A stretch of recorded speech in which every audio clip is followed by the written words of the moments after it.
¿Qué tal? ¿Cómo están? Aquí estamos de vuelta. Le damos la más cordial bienvenida a un programa más de la serie México vive nuestro ambiente. En esta ocasión vamos a hablar acerca de la importancia de los mares y océanos en nuestro país. Somos un país de mares y océanos. Es un tema relevante. Vamos a estar en compañía de expertos y ahí se analizará la necesidad de protegerlos y cuidarlos. Un tema que sin duda nos compete a todos y todos lo sabemos. Protección de mares. Quédese con nosotros en nuestra nueva serie de Canal 11. México vive nuestro ambiente.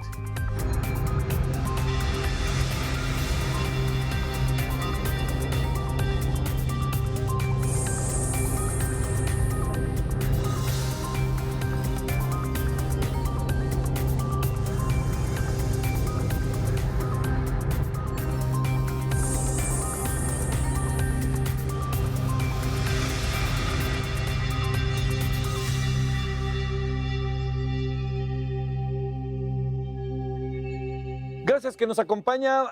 Es un gusto que esté con nosotros en esta serie sobre el medio ambiente en México, que es un asunto que tenemos que ver desde cómo se vive en México, cómo vive México este medio ambiente y cómo lo vivimos usted y yo.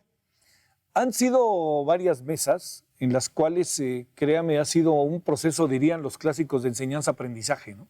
Muchas cosas que están entre nosotros y que no entendíamos o no sabíamos y ahora las vemos. Si yo le hablo del mar para usted, hay una serie de condiciones fabulosas, de recuerdos, de fantasías, de toda una serie de cosas, pero también deben entender que si usted y yo vamos al mar, pues vamos 5 días y nos regresamos a nuestras casas y le recuerdo que el mar sigue ahí, ¿eh? O sea, no se regresa con nosotros ni desaparece cuando no estamos. ¿Qué es lo que pasa con el mar, los océanos? Hoy vamos a hablar de la protección de mares y me parece que por muchos motivos hay buenas, yo diría, hay buenas sensaciones sobre tomas de conciencia, pero también sobre la ardua tarea que hay que enfrentar. Bueno, y estamos con quien debemos estar, para discutirlo.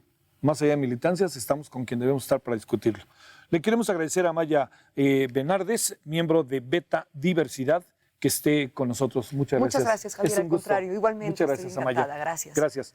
También con nosotros Clara Calatayud, directora de la Fundación México Azul. Gracias, Clara, es un gusto. El placer es mío. Bienvenida. Muchas gracias. Muchas gracias. Y también Mario Gómez, miembro fundador de la Coalición en Defensa de los Mares de México, de Codemar, y todo el trabajo que han hecho a lo largo de mucho tiempo. Mario, es un gusto de nuevo. Gracias, Javier. Muy amable. Es que hace poco nos vimos ahí hablando de estos temas. Hablando fíjate, de este tema. Que eso quiere decir que, oye, quiere decir que la agenda se va colocando, ¿no? Exacto. Que ese es el asunto, ¿no? Que se habla. A ver, yo les diría, demos una ronda, si te parece, Amaya, empezamos contigo, así, y déjenme plantearles lo que me parece que puede ser un punto de partida. ¿De qué hablamos cuando hablamos de protección de mares y océanos? O sea, ¿por dónde tenemos que jalar? Mira, sí. Primero quiero mencionar que los mares prestan unos servicios ecológicos y de otro tipo enormes. No lo hemos cuantificado en la cabeza, Javier. O sea, son los mares los que regulan el clima, sirven de medio de transporte, nos proporcionan, por ejemplo, refugios o protecciones costeras contra huracanes a través de los arrecifes coralinos. Bueno, es invaluable, no tenemos idea. Si fuera un país sería el más poderoso del mundo y probablemente del universo. Sí. En términos de protección, lo que nos gustaría destacar es que, fíjate que cuando hay áreas protegidas marinas, hasta el año pasado en realidad se permitía pescar en ellas.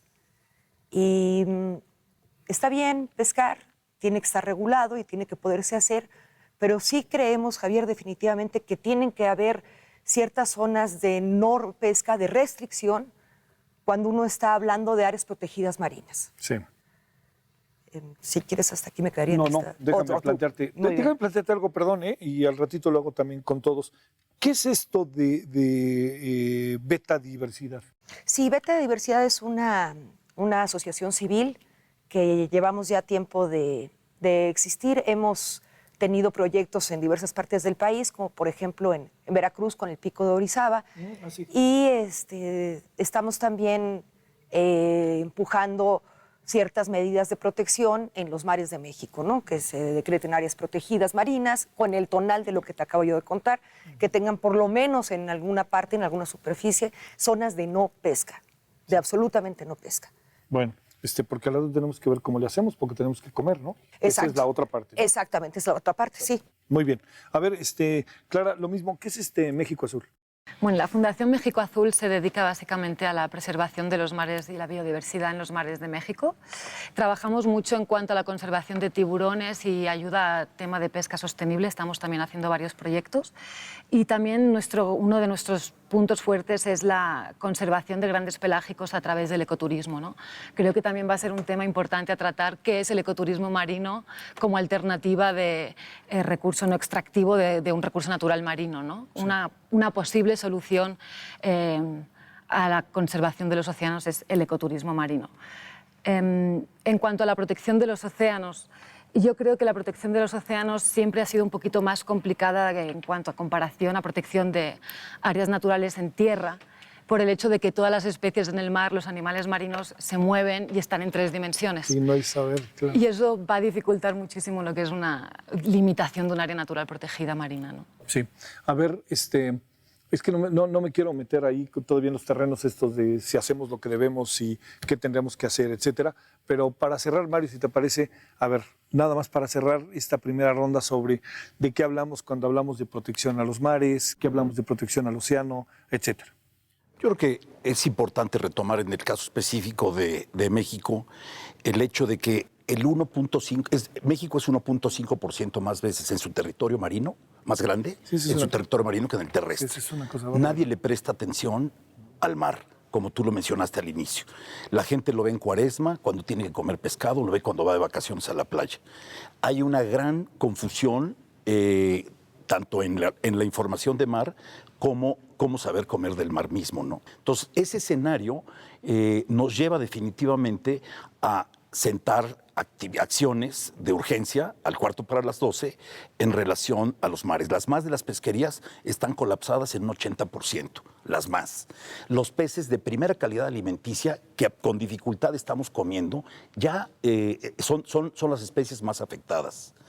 Y si no ponemos un alto a esto, vamos a tener deterioros. Es muy importante hacer un acto en el que, generar acciones en las que guarden congruencia y hacer compatibles conservación y desarrollo.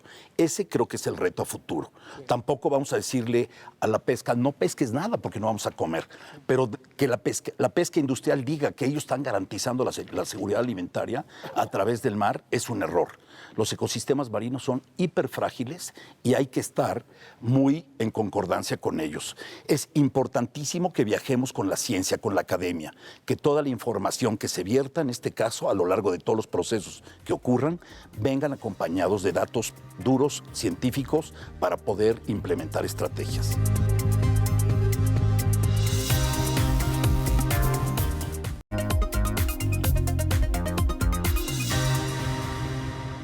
Entremos ahora en el terreno de cuál es el diagnóstico que tenemos de nuestros mares, ¿no? Que yo creo que por ahí hay mucho que decir y qué ha pasado. Para un ciudadano común que nos está viendo, pues los mares significan turismo, playa, y a lo mejor pues somos inconscientes, ¿no?, de todo lo que hay. ¿Cuál es el diagnóstico que cada uno de ustedes da sobre el estado actual de los mares mexicanos? ¿Qué se ha hecho, qué no se ha hecho? Sí, pienso que ha habido un intento de protegerlos y también, como menciona Mario, quizá no hemos sabido expresar o cómo definir la productividad que sea ciertamente sustentable, Javier, y al mismo tiempo que tengamos espacios donde de plano no permitamos la pesca. Por ejemplo, te menciono, es en 124 países donde se han hecho estudios, en las áreas de no pesca se genera un fenómeno conocido como spillover o efecto de derrama, en el cual pasados en mediano plazo, 5 años, puedes ya percibir el efecto de la protección completa con especies que son cada vez más grandes en talla y los peces, mientras más grandes sean en talla, más alevines procrean. ¿Eso qué quiere decir? Eso quiero decir que si tú, por ejemplo, tienes esta área de no pesca y pescas en los bordes, vas a tener más especímenes y más grandes. Y al mismo tiempo aquí dentro vas a permitir que se genere un semillero. Sí. Las áreas de no pesca son semilleros incluso para la pesca. Y eso me parece muy importante. En segundo lugar, tocaron un tema también vital. El turismo, el ecoturismo y el turismo de naturaleza. Tenemos varias situaciones en los mares de México, Javier. Tenemos turismo masivo de sol y playa en Quintana Roo. Tenemos también turismo masivo en Guerrero, incluso en Baja California Sur, a nivel de Los Cabos, de Cabo San Lucas y San José del Cabo. Esa es un área que concentra muchísimos turistas. Sin embargo, eso no quiere decir que las cosas no se hagan bien. Si hay un turismo masivo de sol y playa, bueno, que se regule y que sea sustentable. Y empecemos a pensar en el consumo de agua y los campos de golf, por ejemplo, en zonas desérticas, ¿no?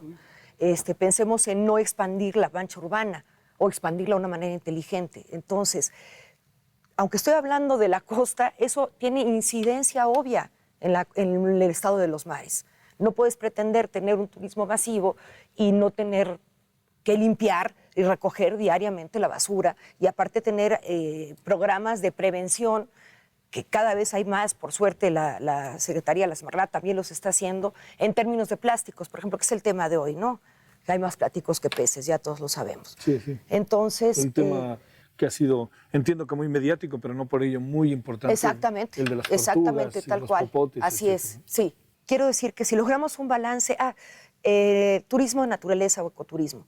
Desde hace ya varias décadas empieza a crecer este turismo, que es un turismo menos consultivo, destinado a gozar de la naturaleza, tanto en avistamiento de megafauna, por ejemplo, un nado con tiburones, lo tenemos ya en México, tenemos que seguir procurándolo, tenemos que mantener a los tiburones vivos, somos un país bastante depredador con respecto a los tiburones, lo cual es una desgracia, porque juegan un papel ecológico importantísimo, es más, son top depredadores que mantienen la salud del ecosistema.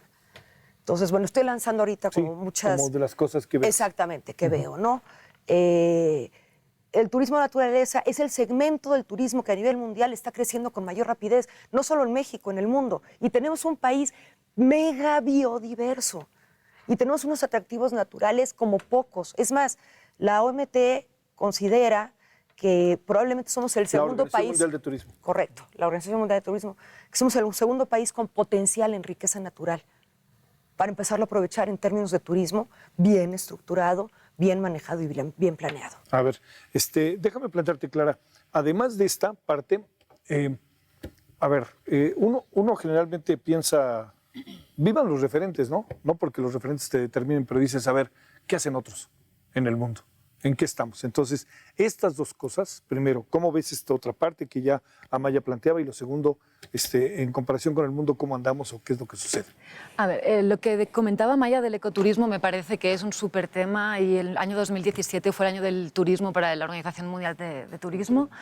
Creo que yo como fuera de México, he vivido mucho tiempo fuera de México, cuando voy a pensar en un viaje a México a veces pensamos mucho en el tema de hotel, la fiesta, Cabo, Spring Break, y resulta que en Cabo, aparte del Spring Break, hay una comunidad de tiburones increíble y la gente está empezando a relacionar según qué sectores de México con un turismo de tiburón. Yo pienso que uno de los objetivos importantes sería que, así como vemos a Bahamas, un ejemplo externo de un destino de avistamiento de tiburón, de buceo de tiburón súper definido, podríamos conseguir con la que fiesta México... de por medio, sin que no haya fiesta. Puede ¿no? haber Spring Break, pero sí, eso claro. no significa que, Sí, claro. que también haya como un reclamo a nivel nado con tiburón en México. Por decir algo, como decía Maya, es que son datos muy importantes. 500.000 personas pagan al año para bucear con tiburón en todo el mundo. La industria de buceo con tiburón genera, ahora se calcula, unos 312 millones de dólares por año solo por la gente que va a ver estos tiburones. En el Mar de Cortés se generan 12 millones de dólares por año, unos 2 millones de visitas de turistas generados por esa necesidad de ir a ver un animal emblemático marino.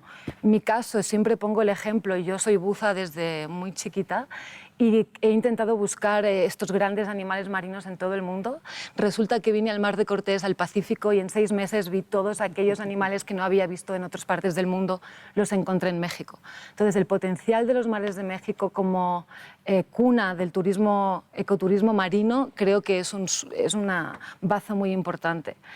¿Qué pasa? La pesca es un tema, ¿no? Es un tema crítico, porque sí nos gustaría, como conservacionistas, apelar a las reservas marinas como órganos de protección, el efecto spillover, ¿no? El hecho que se pueda pescar en los límites de la reserva gracias a este florecimiento, a este crecimiento de biomasa. Como ejemplo, mejor que nada, Cabo Pulmo, ¿no? En 10 años de protección aumentó su biomasa en un 400% gracias a evitar la captura de peces de no-take zone, lo que se dice no se puede pescar. Pero también tenemos que, como bien planteaban antes, en México más de 300.000 familias dependen de la pesca y 2 millones de empleos indirectos, así que es muy difícil aunar estos dos conceptos, aunque es necesario. La conservación necesita que tengamos refugios pesqueros, áreas marinas protegidas, dar prioridad al turismo marino como alternativa al recurso natural y, como comentaba Maya, los tiburones ahora son una muy buena baza para apelar a ese ecoturismo marino como protección. ¿Quién es, Clara? ¿Quiénes están haciendo muy bien las cosas a nivel mundial respecto a este tema? A nivel protección marina, sí. Depende de qué... Chile es un muy buen ejemplo de reservas marinas Chile pesqueras. pasó del 6 al 46. Ahorita hablamos de ese, a ver, pero ¿qué otro país? A ver. A nivel ecoturismo con tiburón se han proclamado muchísimos santuarios de avistamiento de tiburones como Bahamas, Maldivas, Fiji, Palau, donde se dieron cuenta que el PIB del país básicamente provenía del ecoturismo del tiburón. Por ejemplo, el Producto Interior Bruto de la pesca en México es un 0,08%, mientras que el turismo creo que ya es un 13%.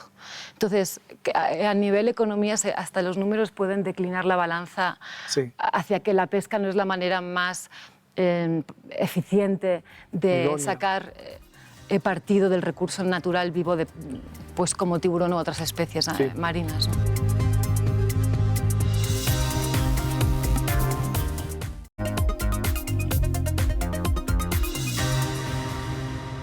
El otro día había un dato que me llamó mucho la atención en estos tianguis turísticos, en donde aparecen muchas cifras, datos, investigadores, y uno decía que del 100% de turistas que vienen a México o turistas mexicanos que van a turistear, el 85%, 90% va al mar.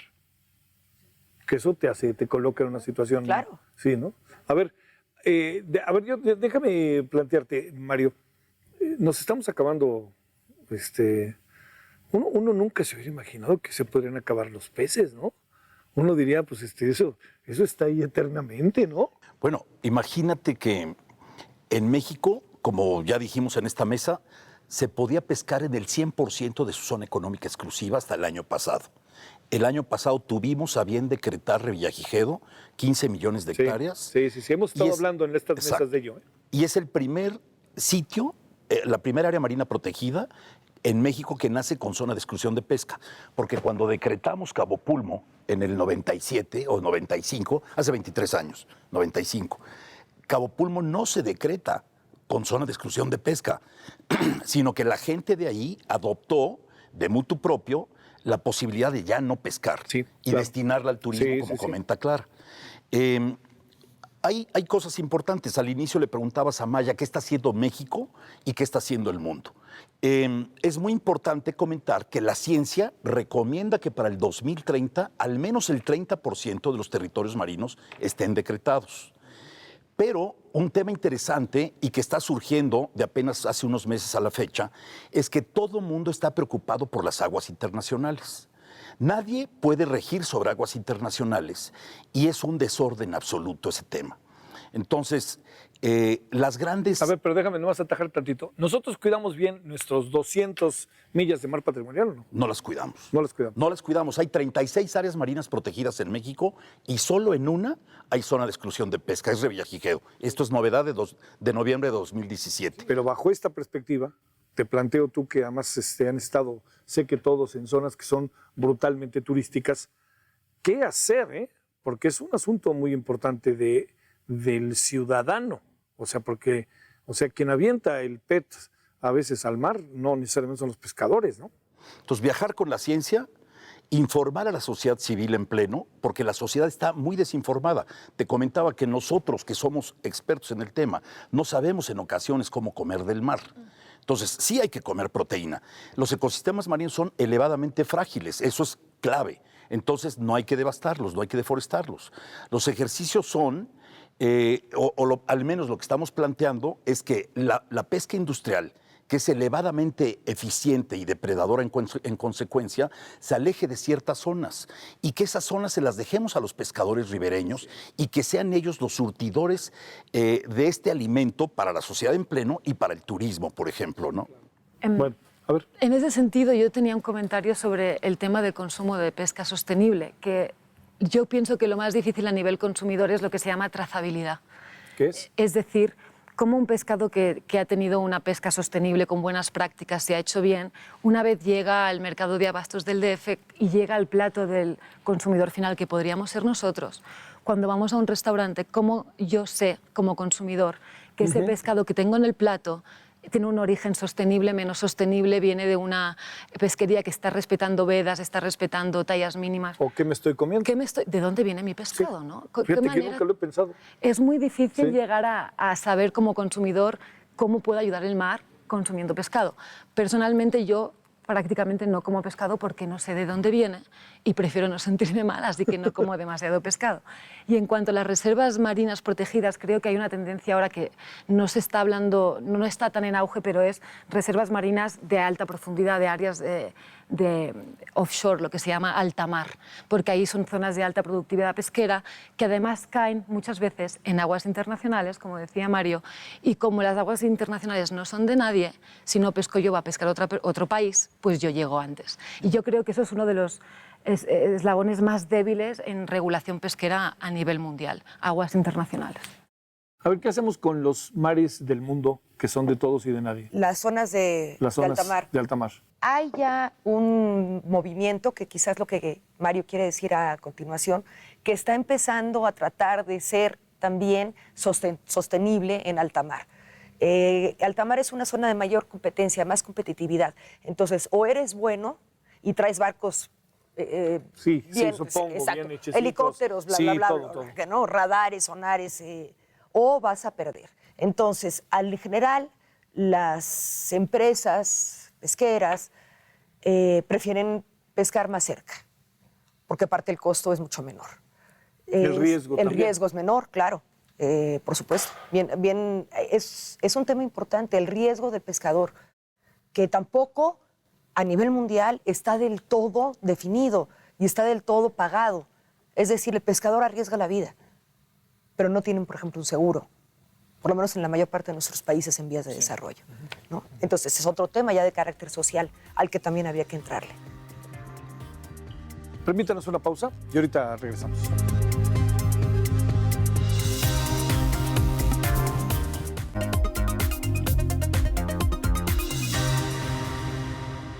Continuamos, Mario. Déjenme plantear, para ir metiéndonos en lo que viene al corto y mediano plazo, este tema que ya Maya plantea, que Clara, en fin. ¿Qué fregados hacemos con el mar de que es de todos y que no es de nadie y cómo todo eso? ¿No? Ya nos da pistas Amaya. ¿Qué más hacemos ahí? Hay un tema que están tratando de orquestar los más de los países que tienen intereses en común y está referido al tema de los subsidios. Hay 5 países que pescan de manera exorbitante el 60% de la pesca mundial. Sí. China, Taiwán, Japón, España y Corea en ese orden. Los más... Oye, 4 países asiáticos.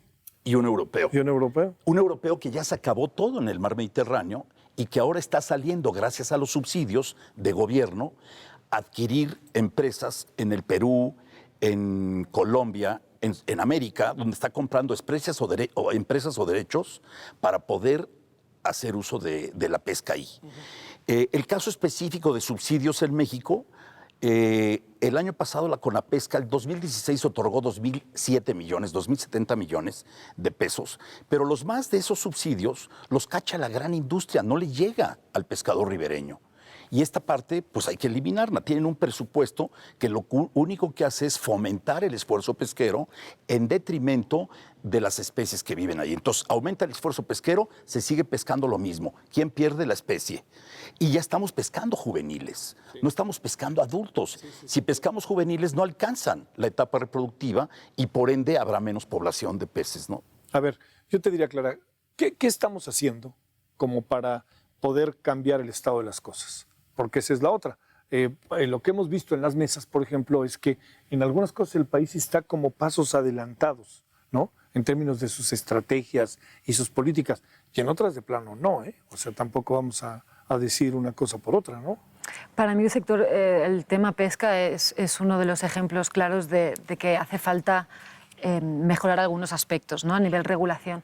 A lo mejor una de las cosas más importantes, uno de los puntos más importantes a atacar sería que los datos de arribos pesqueros de todo México fueran de mayor calidad. Es decir, si tuviéramos en más detalle los arribos de tiburón, de cazón, porque, por ejemplo, un ejemplo muy concreto, en las bitácoras de pesca el cazón es considerado a cualquier tiburón afín de menos de 1,5 metros, ya sea una especie u otra. Entonces, en muchos datos pesqueros tenemos, por ejemplo, datos de cazón, pero no sabemos a qué especies exactamente estamos haciendo referencia.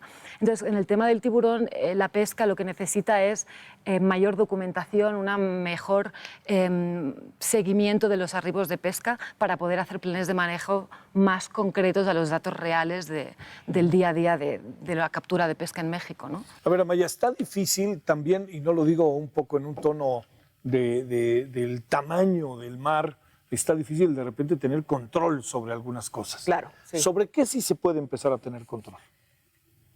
Pues, O ya se tiene incluso, ¿no? sí, voy a verme muy reiterativa. Creo que podríamos, por lo pronto, tener, si no más control, por lo menos más organización, si decretáramos un área protegida a nivel del Mar de Cortés. Me parece que sería fundamental, lo estamos pidiendo a gritos. Voy a caer en lugares comunes, pero bueno, ya sabemos que es el acuario del mundo, pero en realidad sí lo es, aunque sea un cliché, ¿no? Déjame decirte, yo soy de la idea de que los lugares comunes se habitan hasta que dejan de ser lugares comunes. ¿Verdad que sí? Sí, no hay de otra. Sí, no hay de otra. Entonces, la verdad es que particularmente en la Baja California Sur es un estado además eminentemente turístico, y vuelvo a ligarlo con el tema anterior del turismo, ¿no? Es el segundo estado más turístico del país. El 67% de sus ingresos provienen del turismo. Bueno, entonces fomentemos un turismo ordenado, un turismo sustentable, y tengamos un área protegida enfrente que represente y proteja a la mayor, uno de los mares más biodiversos del planeta. Sí. Ya, para irnos en concreto, ¿no? A ver, Mario, ¿qué significa eso?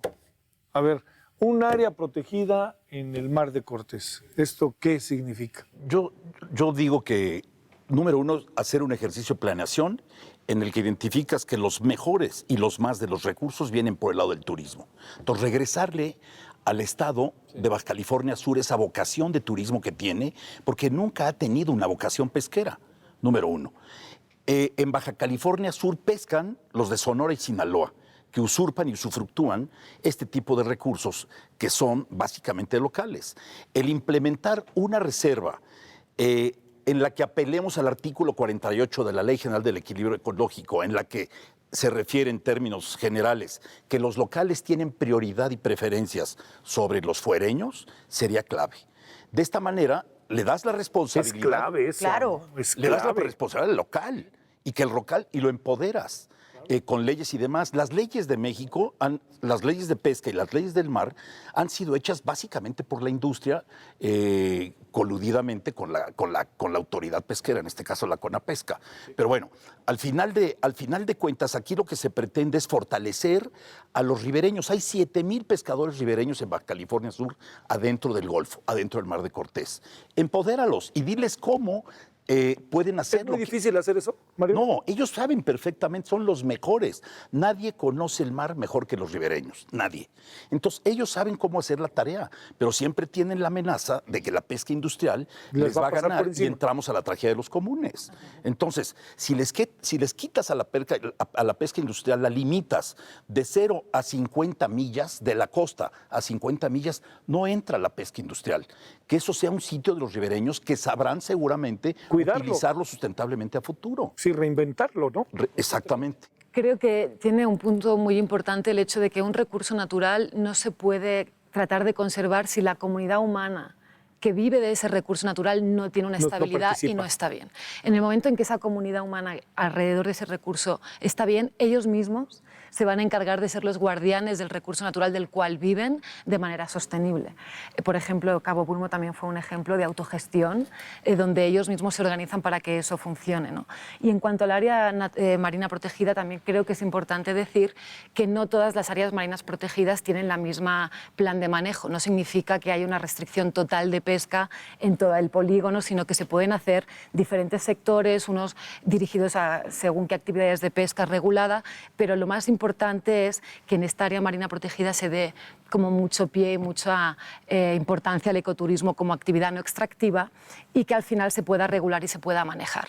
Porque uno de los problemas de las áreas marinas protegidas es que se pueden decretar y se pueden declarar, pero se tienen que ejecutar y se tienen que regular, ¿no? Instrumentar. Exacto, ese es uno de los puntos. Pero no todas las áreas marinas protegidas son totalmente restrictivas a nivel pesca. Hay muchas variantes que se pueden diseñar para que todos los actores tengan cabida en el área marina, ¿no? Sí. A ver, voy a hacer de esas preguntas desde la óptica de quien llega a un centro turístico de mar Sí. y que ve. A ver, ¿las motos en el mar, sí o no? No. Bueno, son una industria. Yo digo, Sí, oye, son una la industria, verdad que pero además son peligrosísimas. son peligrosísimas. Entiendo muy bien, pero son una industria. Sí lo son, A sí ver. lo son. Pero oye, ¿qué? ¿Las quitamos? A lo mejor, ¿por qué no ordenamos? Pasó un tiempo en el lago de Valle de Bravo, donde se ordenó. Al principio, de hecho estaban prohibidas, lamentablemente En ahora. Tequisquitengo también creo que hay un ordenamiento. Entonces, por lo menos ordenémoslas, porque en términos de seguridad humana son peligrosísimas, para el que va arriba y sobre todo para el que está abajo. Ha habido muchos accidentes con gente que pues está divirtiéndose y no toma las precauciones debidas. Sí, que de repente se echa a alguien que está nadando. Sí, exactamente. Entonces, a mí, yo te diría no, porque además son antiestéticas. No, oye, yo te Pero entiendo. por lo menos espérame. las no soy, ordenemos, sí, hay que eso, ordenarlas, sí, ¿no? soy Ordenarlas fan, en no un soy área. fan de esa área, pero sí entiendo que tiene que haber un ordenamiento real. Exacto. Pero también entiendo al turista, ¿eh? No, Y desde entiendo el luego, negocio. desde Mejor el luego. museo. Pero podría hacer un matiz. A lo mejor tendríamos que diferenciar entre turismo y ecoturismo. No, bueno, sin duda, es lo que yo mencionaba. Digamos, a nivel masivo hay que hacer programas de turismo especiales, que la mancha urbana no crezca, desde luego. En esta, otra vez en la Baja California Sur, hay muchos tipos de turismo. Y no solo en el Mar de Cortés, en el lado del Pacífico mucho menos, nada más están Puerto San Carlos y la parte oeste de la Reserva Biosfera Vizcaíno, pero también. Sí, porque Todos Santos acaba siendo un centro más bien turístico, muy bonito, pero acaba con otras características. Así ¿no? es, ¿no? Y hay un factor biológico muy importante de la propuesta de esta nueva ANP marina, el efecto corredor que tiene, de corredor biológico, de intercambio genético. Es decir, hay bastantes áreas protegidas a nivel de Baja California Sur en el lado del Mar de Cortés, y una reserva que las pudiera unir todas, bueno, un corredor marino importantísimo a nivel de intercambio genético, de migración, de protección de especies principales, bueno, importantísimo como factor biológico. Bueno, estamos, a ver, ¿qué hacemos con el Mar de Cortés? Que además vamos al lugar común, lo que se ha repetido 20 veces, en fin, que es la alberca del mundo, me decía alguien el otro día. A ver, ¿qué hacemos ahí, Mario? Yo creo que el Mar de Cortés es tan exquisito, tiene una elevada productividad. Se alimenta de 3 fuentes básicas de nutrientes. La corriente de California, que ingresa 2 veces al año al Mar de Cortés, choca con la corriente del trópico y esta la avienta hacia arriba. Viene llena de nutrientes que provienen del Ártico. O sea, todo el plancton que viene del Ártico ingresa a Mar de Cortés 2 veces al año. Por eso tenemos esos cetáceos, por eso tenemos ballenas azules, jorobadas de aleta fina, etcétera, etcétera. Creo que 8 cetáceos en el Mar de Cortés. Tenía 2 fuentes antiguamente de nutrientes, pero hoy están casi canceladas. Una es el río Colorado, que a lo largo de su recorrido tiene 14 presas y que han ordeñado ese río para hacer ciudades, un ecocidio absoluto como Las Vegas o Los Ángeles. El río Yaqui, que descarga fertilizantes. Y la fuente más interesante del Mar de Cortés es toda la aportación de las urgencias marinas, aguas que surgen de la profundidad llenas de nutrientes. Qué maravilla, ¿no? Eso hace que todos los visitantes, me refiero no humanos, los habitantes silvestres, Sí. año con año tengan presencia en el Mar de Cortés. Y ellos son los que nos invitan a verlos. Entonces, protejamos ese mar que tiene una elevada... ¿Es difícil protegerlo? No, yo siento que no. Por primera vez en la vida se está dando, en la vida de México, se está dando un fenómeno interesante. El secretario de Medio Ambiente está totalmente convencido de que es una necesidad del decreto. El gobernador del estado de Baja California Sur en igualdad de condiciones. Las cooperativas pesqueras, los veintitantos líderes, 23 o 29 líderes de las cooperativas pesqueras que representan a casi 10,000 pescadores en la zona, están de acuerdo. Solo hay que decirle a la industria pesquera, no entres en este polígono de 0 a 50 millas hacia de costa 50, sí. Dedícate a pescar en otro sitio. Puedes pescar en el 95% de México. Pero es el camino fácil, ¿no? Es el camino fácil. Y que ellos entiendan que mañana, para ellos, un área marina protegida será una caja de ahorro.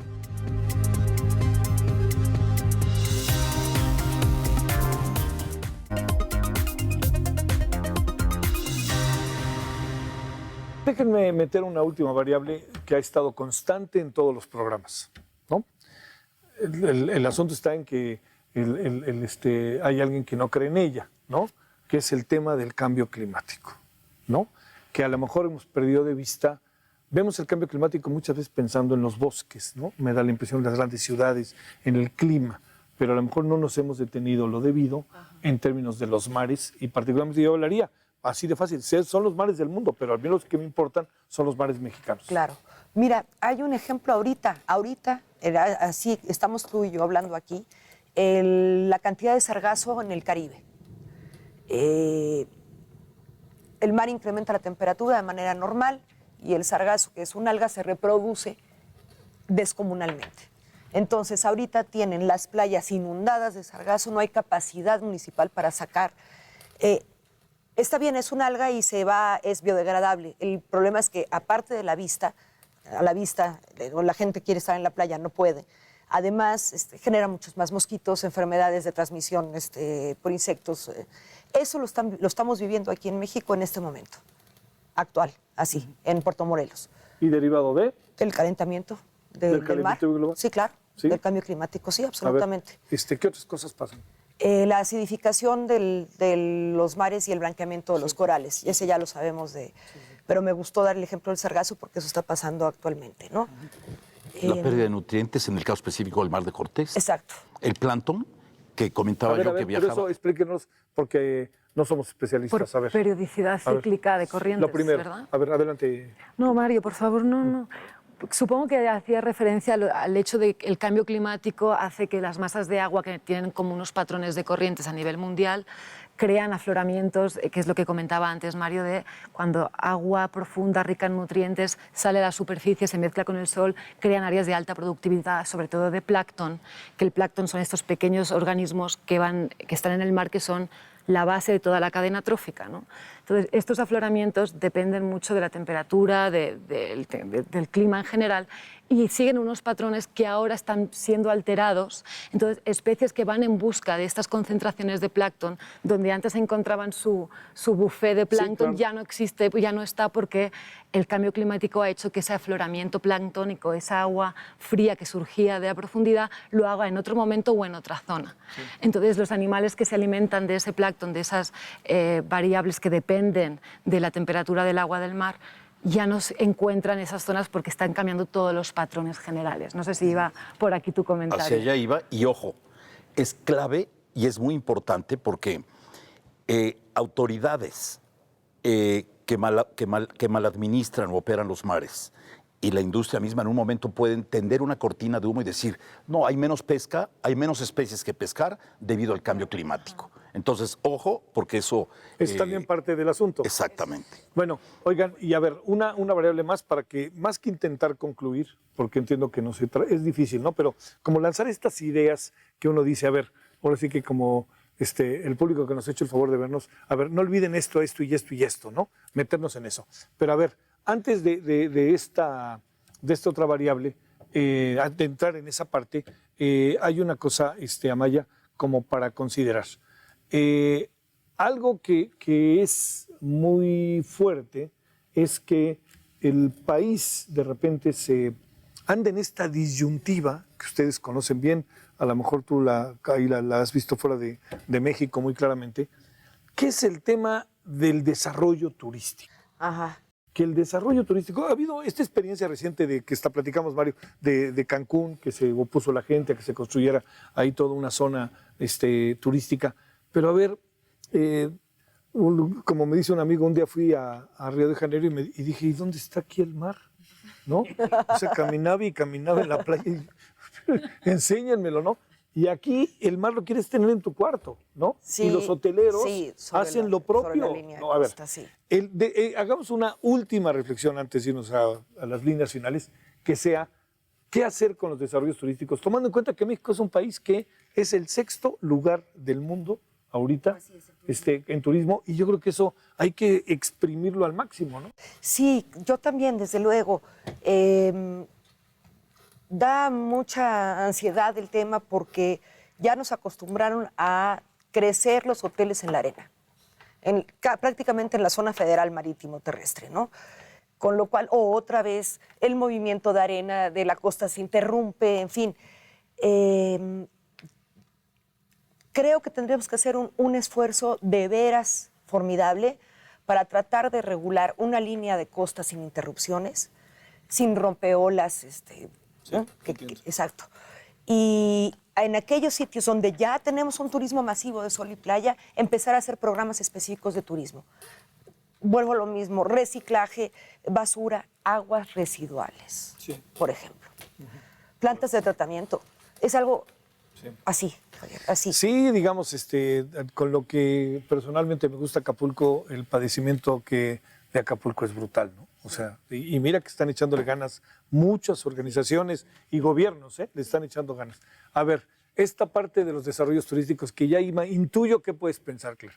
A ver, creo que el turismo se debe como reenfocar en México a plantearlo como ecoturismo. Es decir, las grandes construcciones de hoteles en Cabo no tienen sentido. Tenemos limitantes a nivel energético, a niveles agua para la propia población. ¿Cómo vamos a construir? Y el hacinamiento. Exacto. ¿Cómo vamos a construir un hotel con 3.000 plazas hoteleras si no tenemos agua para la comunidad local de La Paz, ¿no? Aparte de eso, también tengo que decir que el sector hotelero, así como puede ser un impacto muy grande, también puede ser un aliado. Hay un concepto que se llama ciencia ciudadana, en el que un turista o una persona no experta científica, liderado por un científico, puede participar en un proyecto. En Cancún se está haciendo mucho tema de coral, ayudar a la recuperación de los arrecifes de coral a través de hoteles que implementan esos proyectos de ciencia ciudadana con la gente que está hospedada, ¿no? Sí. Entonces es como un arma de doble filo, puede ser el enemigo, pero si se utiliza y se gestiona bien, puede ser un argumento de protección, una plataforma de toma de datos científico y una manera de que la gente se acerque al recurso natural y lo viva para que haya un cambio de percepción, ¿no? También quería decir que el ecoturismo, como lo que hablábamos antes, no todo turismo es ecoturismo. Algunas de las importantes requisitos para que una operación turística sea ecoturística, por ejemplo, es que el impacto sobre el recurso natural sea el mínimo, que el beneficio económico que se saca recaiga sobre la comunidad local y no sobre una empresa extranjera que viene a hacer el negocio de fuera de México y aprovecha el recurso, pero no deja beneficio a la comunidad local, ¿no? Y también, como decía antes, hay ciertos factores limitantes, sobre todo en Baja California, tanto sociales como físicos a nivel agua, etcétera, que yo creo que obligan que estas construcciones hoteleras sean mucho más adecuadas al paisaje en el que se encuentran, ¿no? Y a lo mejor vale más la pena tener menos plazas hoteleras, pero a mayor precio, para intentar, bueno, que no sea algo tan masivo, ¿no? Sí, claro, claro. Bueno, porque además hay una cosa, si ya ven que hay redadas en Estados Unidos de mexicanos, ¿no? Y de inmigrantes no legales. Me gusta más la palabra no legales. Por ahí me dicen que si hicieran una redada de migrantes no legales estadounidenses en Baja California Sur, se quedan sin población. Eso sería una locura. A lo mejor pasa lo mismo en Cancún, ¿no? Están adquiriendo las tierras en Baja California Sur, todo el mar de Cortés claro. es básicamente ya está en manos de estadounidenses, ¿no? Oye, y además, digo, esa carretera de La Paz a Cabo San Lucas, pues es una cosa que es, no, además es el mar interminable, que esa es una cosa maravillosa. A ver, nada más para cerrar esto y ya empecemos a buscar el final. Yo iba a decir lo siguiente, yo creo que todos los ejercicios de conservación de alguna y de conservación y desarrollo, porque hay que tratar de hacer compatibles conservación y desarrollo. ¿Cuál es, yo creo que el meollo de todo este tema? Ejercicio de planeación, en el que se sienten tradicionalmente cuando se decreta un área, se sientan la Semarnat, la Zagarpa, la Conapesca, la CONAMP y la Secretaría de Marina, que no la hemos mencionado, pero que juega un rol relevante en la vigilancia del tema. Cierto. Yo creo que en la siguiente administración hay que sentar en esta mesa de planeación para el Mar de Cortés, caso específico, a la Secretaría de Turismo. El hecho de que en México siempre se ha promovido el sol y playa y nunca se ha promovido el turismo de conservación o el turismo no consultivo, creo que hay un área de oportunidad que mundialmente hoy está cobrando forma y que es la que rige y que México puede copiar. No necesitamos inventar el hilo negro. Sí. Copiemos las grandes cosas que estén sucediendo y México tiene un capital natural de elevadísimo valor. Entonces, usémoslo sustentablemente. Entonces, invitemos al secretario de Turismo a participar en estas mesas de planeación. Has mencionado mucho Los Cabos, Javier. Hay un grupo, esto es un ejemplo interesante. Hace unos días llegó un grupo de inversionistas de Los Cabos a decirnos que en la Bahía del Chileno, donde existe un pequeñito arrecife. Que es bellísimo. Exacto, bellísimo, Sí, y que se lo están bellísimo acabando. lugar. Ellos nos están diciendo, por favor, decreten esto como un área natural protegida, porque nos lo vamos a acabar. Es tierra de nadie o mar de nadie. Son 22 empresas las que usufructúan aquí pues todo este sitio, 60 embarcaciones y llevan diario 500 turistas. Es tierra de nadie porque no hay un instrumento de política ambiental que rija o un instrumento de política de X tipo. Yo estoy poniendo la ambiental porque la ambiental rige sobre lo demás. Y nos están pidiendo que decretemos. A través de esta fórmula y de este ejercicio de decretar el área marina protegida, ellos van a cobrar vida. Ese espacio se va a regular y se va a mantener a perpetuidad y va a tener una fórmula de ingreso. Bueno, están en apuros porque tenemos 2 minutos para los 3. Pero entonces, 3 ideas, si te parece, algo así que se nos quede aquí plantado para despedirnos. Híjole, pues ahora sí que O ideas ahí que tengas, ¿no? Sí. Yo insistiría en la protección, en el decreto de esta área protegida marina. Insistiría formalmente en eso. Sí. Zonas de no pesca distribuidas de manera biológica entendible y de acuerdo con los pescadores ribereños. Muy bien, claro.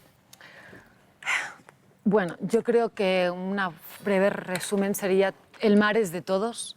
Sí. Los peces que se están pescando de forma ilegal nos los están robando, son nuestros peces, y que cada uno tiene el poder, desde el México ciudad, desde la selva, desde donde sea, de tener actos que ayuden al mar y al océano, que al final son la base de nuestra vida y es de donde nosotros hoy por hoy estamos en el planeta gracias al océano. Entonces, consumo de pescado, reducción del uso de plástico, etcétera, etcétera, etcétera, todo eso ayuda. Muy en breve. 30% de áreas marinas protegidas. En México le pare los pelos a quien se los pare.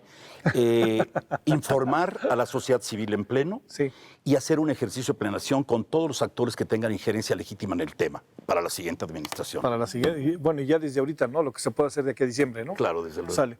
Mario, muchas gracias. Clara, ha sido un gusto. Revés, Javier, muchas gracias a ti por este espacio. Muchas gracias. Muchas gracias. Gracias en nombre de todas y todos los que hacen posible la emisión. Nos vemos en la próxima, Pensando México, su medio ambiente.